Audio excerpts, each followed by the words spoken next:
Welcome back to LJG Sports. The Spurs have done it. San Antonio Spurs fans, we finally have a backup big man in San Antonio. The Spurs signed Luke Kornet today to a 4-year, $41 million deal. I believe the first 3 years are guaranteed money. So Luke Kornet, after being in the league since 2017, I didn't realize how long he's been in the league, has never made more than $3 million annually in any of his seasons in the NBA. His whole entire career in the NBA. He spent some time in the G League, multiple 10-day contracts before going to Boston. And he finally gets his money for 3 years at least. He'll be making a little more than $10 million a year. So good for Luke Kornet, finally get a contract like that. And great for the Spurs because they needed a big man. And we're going to talk about what this means for the San Antonio Spurs, their lineups, even some interesting two-man lineups they can do with Wembanyama and Luke Kornet out there with 2 7-footers. So all that to talk about. First, let's talk about how this deal works for the San Antonio Spurs on their end. Like I said, for Luke Kornet, obviously, great deal for him.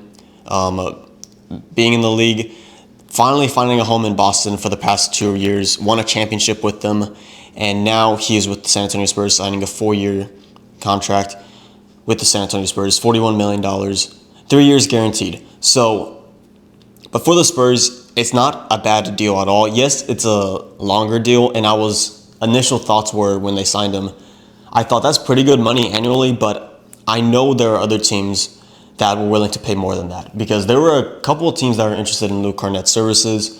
San Antonio Spurs obviously being one of them. The Spurs are also interested in guys like Gershon Yabusele, Clint Capella. It was rumored that DeAndre Ayton could possibly be a thing since he got released from the Trailblazers. But it looked like they really liked Luke Kornet. I really like Luke Kornet. I think he was my favorite big man for the Spurs to go after in free agency, all things considered. Great rim protector and decent offensive player that you can have on the offensive end. And again, all he needs to do is, when Wemby's not on the court, is just to hold down the fort. We saw last year with the Spurs, when Wemby stepped off the floor, our defense was atrocious. Playing Sohan at the 5, which did not work, and I think Sohan is a great defender who can guard 1 through 5, but he's not going to be a premier shot blocker in the NBA. And the Spurs finally got someone like that, a 7-footer in Luke Kornet. I believe his first year is $9.5 million. That'll be his cap hit. So for the Spurs, it's not a bad deal at all. They're still definitely have financial flexibility, and they have basically the roster filled out at this point. So when you look at this roster, we have obviously Luke Kornet. We have Dylan Harper and Carter Bryant, who we just drafted in round 1. We also have, I believe we offered qualifying offers to Harrison Ingram and Riley Minks. They could be third-string guys on this team. Maybe we get some other guys, who knows.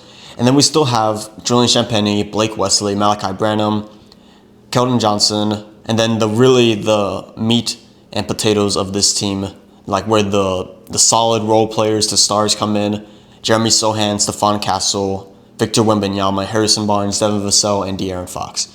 So what does this team's rotation look like now with Luke Kornet? Well, obviously, there's a lot of ways the Spurs could go with their starting 5, their rotation. And apparently they're trying to transition into positionless basketball with the unicorn Victor Wembanyama, who can dribble it up, who can shoot a lot of threes in game and make a decent rate of them. And I assume he'll get better. And who's going to block that shot? Standing around 7'6". So he's going to shoot the 3. He's a great passer, which I don't think he gets credit enough for. Great defender, obviously we know these things. And once he puts on size and gets somewhat of a post game going, and he can, work on his mid range more, driving the lane more, not get bullied around the paint, he will be a problem.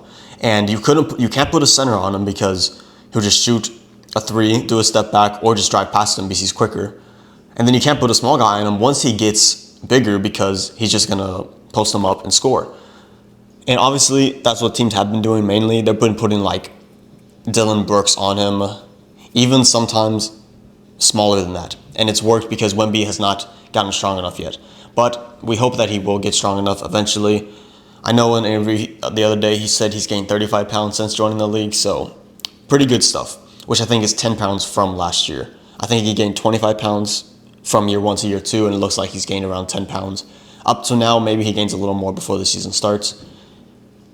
Victor Wembanyama is the center for the Spurs. He's the starting 5, no questions asked. I don't think they run a starting lineup of Luke Kornet and Victor Wembanyama, but I do think they can run that lineup. We've seen it a lot, and in the playoffs especially, with the Thunder, with Chet Holmgren and Isaiah Hartenstein. We saw it with the Rockets, with Steven Adams, Sengun. We saw it with the Cavs, Jared Allen, Evan Mobley. It does work, and it can work. I do think the Spurs will run lineups, and there will be rotations with Wemby playing the 4 and Luke Kornet playing the 5, and seeing how that works. But I still think the Spurs are trying to figure out how to use Wembanyama effectively on both ends. I think defensively, they've kind of figured it out mainly, but I do think there's questions about, do you want him to guard the 5 and just clog up the paint, or do you want him to roam at the 4 and block shots and not take the bulk of the load on the defensive end, especially in the paint? And then offensively, they're still really trying to figure out what works with him, or what guys work well with him on the court. And so that's a whole nother issue. But I think Wemby is your starting 5, Luke Kornet is your backup 5, De'Aaron Fox is your starting point guard. I think those are locks. I think other than that, you can see a multitude of rotations. I think Dylan Harper or Stephon Castle, that will be another starter. I think the other one will come off the bench. I don't think you run De'Aaron Fox, Stephon Castle, and Dylan Harper on the court, which I did look at the other day about if you did run that lineup, if you just put the 5 best players out there, could it work? I'll do a video on that if y'all want to see something like that, because obviously there's big questions on the 3-point shooting. De'Aaron Fox, not a good 3-point shooter. Stephon Castle was not great at all. Dylan Harper was less than average at Rutgers.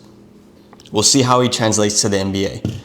But I think one of them starts. I think one of them is a backup.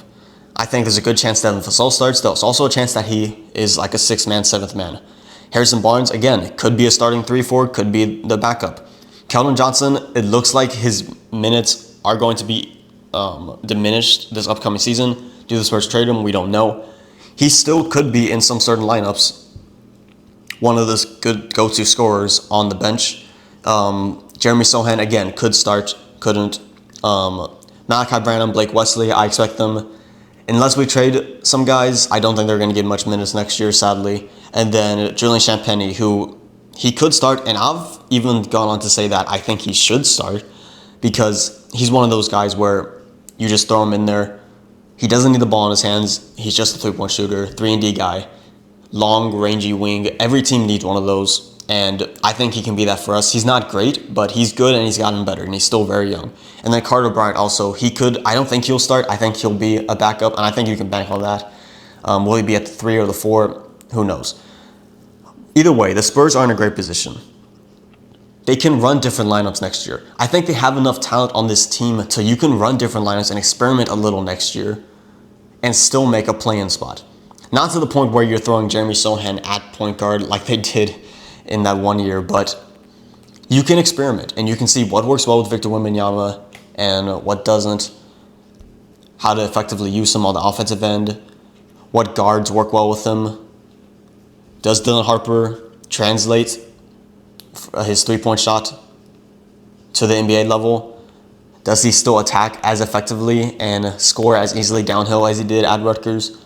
Does Stephon Castle make an improvement in shooting from 3? Does Jeremy Sohan, who we've seen a lot of videos, off-season videos about him working on that 3-point shot? De'Aaron Fox, with surgery out of the way, does he shoot the ball better? Who knows how this team goes, how this rotation works. But you can bet that De'Aaron Fox will start, Victor Wembanyama will start. Those are locks. And Luke Kornet is our backup center. We desperately needed a center. In the draft, I was hoping they would take a center at 14 because then you wouldn't have to rely in free agency on getting one. But they got one in Luke Kornet. Again, he doesn't have to be great, especially on the offensive end. He doesn't need to be Victor Wembanyama. He just needs to hold down the fort when Wemby is off the court. Last year, and Victor's rookie year, our main backup big was Zach Collins. No knock on Zach, but especially defensively, he was not the best. A little undersized and not a great shot blocker.